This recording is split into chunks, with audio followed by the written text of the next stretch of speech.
한능검 1급을 넘어 만점까지 박하사탐 박하늘입니다.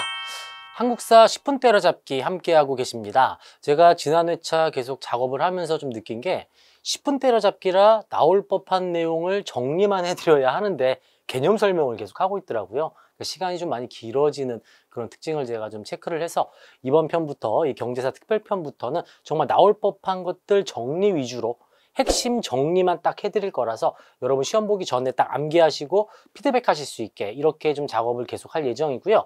개념 공부를 처음 하시는 분들은 반드시 10분 때려잡기가 아니라 상단에 나와 있는 30분 때려잡기로 공부를 하셔야 되겠습니다. 저희 네이버 그리고 교보문고에서 연계 교재가 지금 판매 중에 있으니까 30분 때려잡기 연계 교재를 통해서 3주 만에 한번 개념을 정리하시고 10분 때려잡기는 총정리할 때 시험 보기 전에 활용하시면 좋겠어요. 경제사 내용이 좀 많다 보니까 전체 통합사 선사시대부터 대한민국 현대사까지 전체를 10분 만에 정리할 수가 없어서 전근대 파트, 조선시대, 근대 이렇게 정리를 했는데 문제는 현대사의 경제도 문제가 나온다는 거죠. 그래서 일제강점기와 현대사 파트만 따로 빼서 특별편으로 준비를 해봤습니다. 자, 본격적으로 한번 들어가 볼까요? 자, 여러분 노트에 판서로 한번 같이 정리하면서 들어오시면 좋겠어요. 일제강점기 경제 파트부터 한번 살펴볼 건데요. 한능검에서 다루고 있는 시험에 나올 법한 내용만 정리를 할 예정입니다. 자, 1910년대 하면은 두 가지죠. 토지, 조사, 사업이고요. 이 토지조사 사업의 키워드로 동양척식 주식회사에서 관리를 했다. 요 내용이 좀 나오죠. 이 동양척식 주식회사와 일본인에게 헐값에 넘겼다. 요 포인트가 좀 중요하고 일본 이 총독부에서는 명목이 이 지세의 공정한 부과와 근대적 토지제도 확립을 명분으로 이 사업을 실시하겠다고 했으나 여기서 핵심 포인트는 바로 이거죠. 자, 이거 넘어갔는데 기한 내 신고 방식이었었고 그간 관습적으로 이어져 오던 경작권을 부정하더라. 요거 좀 중요하게 보셔야 돼요. 관습적으로 이어져 오던 경작권 부정. 자, 보세요. 여러분, 제가 또 개념 설명을 좀 하고 있어서 요게 이제 키워드로 나와서 제가 한 번 더 언급을 좀 해봤고요. 자, 10년대는 이제 무단 통치를 하면서 모든 걸 못하게 강압적으로 막던 시기였어요. 각종 령들, 0으로 끝나면 거의 대부분 10년대로 정리를 하시면 좋겠고 가장 핵심 키워드는 회사령이죠. 회사령. 회사를 설립할 때는 총독부의 허가가 있어야 한다. 회사령 나오면 1910년대 이렇게 정리하시면 되겠습니다. 각종 령들, 어업령, 삼림령, 은행령, 광업령, 임야조사령 다 10년대라는 거 우리가 알 수가 있고요. 총독부의 산업정책 금융지원을 통해 조선식산은행도 만들었었다. 참고로 보시면 되겠습니다. 자, 이제 20년대로 들어가 보면 핵심이 산미증식계획입니다. 이것도 단독 문제로 매우 자주 출제하죠.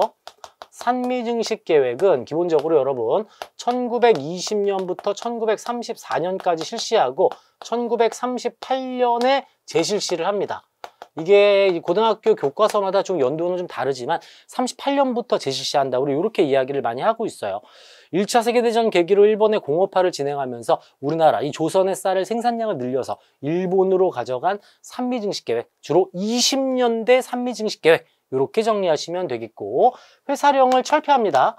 이 회사령을 철폐함과 동시에 중요한 것은 일본 기업이 진출하면서 일본 기업 제품에 무관세로 들어오더라. 이것에 저항하기 위한 우리 민족 운동이 있었죠. 물산장려 운동과 연계해서 공부하시면 되겠습니다.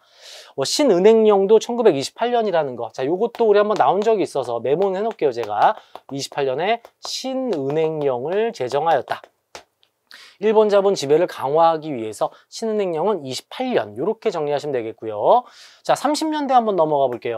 자, 1930년대는 민족말살 통치와 함께 병참기지화 정책, 조선공업화 정책 이런 것들이 단행이 됐었는데 이 빈부격차가 너무 크고 농촌의 상황이 너무 악화되다 보니까 일본은 농촌진흥운동이라는 이런 농민 구제를 구실로써 진흥운동을 단행하는데 엄밀하게 이야기해서 더욱더 많은 수탈을 위한 그런 정책이라고 할 수 있겠습니다. 농촌진흥정책은 30년대다.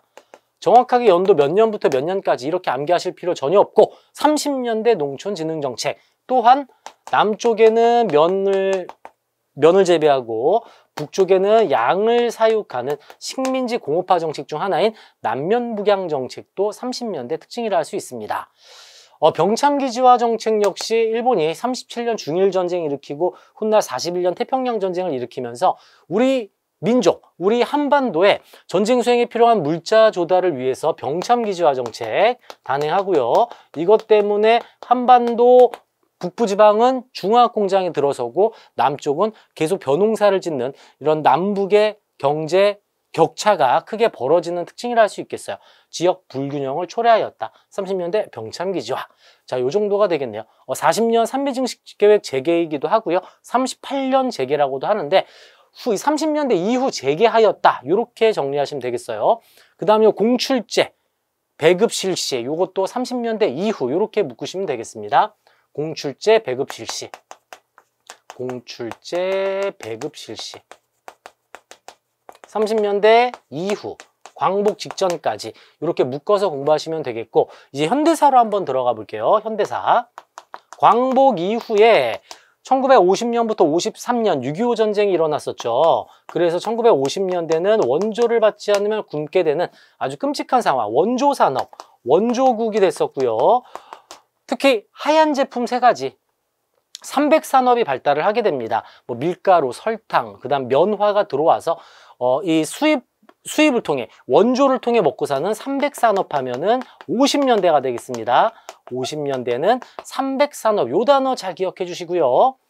또한 일본인이 두고 간 건물들, 이 재산들, 이 귀속재산을 민간 기업체에 불화를 하면서 기업체의 원조 물자를 배정하면서 정경유착이 발생하였다. 이것도 50년대 특징이라 할 수 있겠죠.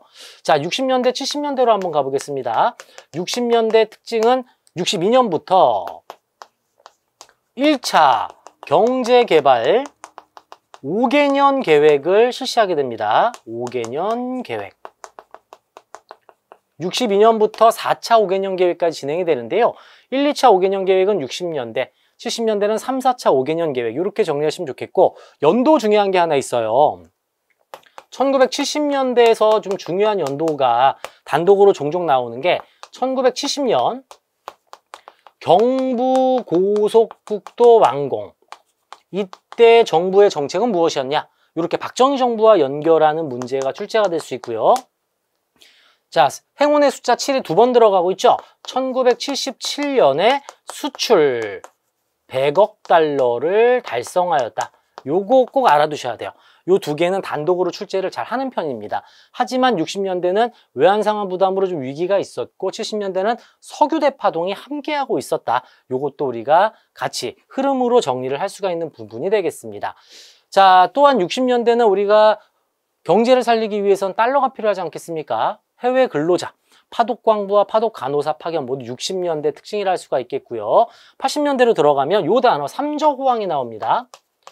전두환 정부 때 이야기가 나오면서 저금리, 저유가, 저달러, 삼저호황 요 단어 알아두시고요.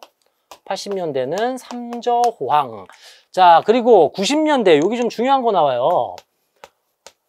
농산물을 우리가 이제 시장을 개방하면서 농산물을 수입하게 되는 우루과이 라운드 타결이 93년입니다. 우루과이 라운드 타결. 김영삼 정부 때 이 우루과이 라운드를 통해서 이 94년에 체결을 하면서 농산물 시장을 우리가 개방을 하게 된 게 90년대 특징이구나. 이렇게 볼 수가 있겠습니다. 그 다음 요거 중요하죠. 96년 OECD, 97년 IMF가 되겠고요. 1998년에 김대중 정부가 들어서면서 IMF를 극복하기 위한 노력을 한다. 금모으기 운동을 비롯한 IMF 극복 노력. 96년 OECD, 97년 IMF 외환위기 발생, 98년 김대중 정부 때 극복. 이렇게 연결하셔야 돼요. 김대중 정부 때 IMF 극복 노력. 요것도 문제 현대사에서 잘 나오고 있죠. 그래서 2001년에 이 IMF 지원금을 우리가 조기 상환하게 되었다. 구조조정도 일어나고 금모으기 운동도 있었다. 모두 김대중 정부의 시기를 할 수 있겠습니다. 자, 2000년대는 자 요거 나오죠. 한미 FTA 체결. 한미 FTA 체결의 이 흐름이 좀 잘 나오는 편이에요. 한칠 FTA를 시작으로 해서 한미 FTA를 이제 체결하게 되는 거 2000년대 요 특징 하나 잡아주시면 되겠고요. 이 한미 FTA와 관련해서 이 체결과 이게 언제 이제 본격적으로 진행이 되는지 각 정부에 대해서 이야기가 나오니까 그것까지만 좀 잡아주시면 경제사 확실하게 잡고 들어가실 수가 있겠습니다. 자, 여기서도 한 3문제 정도는 한능검에 출제할 수 있으니까 필기하시고 이 핵심 내용 확실하게 정리하시고 넘어가시면 좋겠어요. 다음 회차 또 새로운 주제로 10분 때려잡기 찾아뵙도록 하겠습니다. 이제 여러분의 시간입니다. 총정리 확실하게 하시고 1급을 넘어 만점까지 저희 박하사탐과 함께 하시죠. 감사합니다.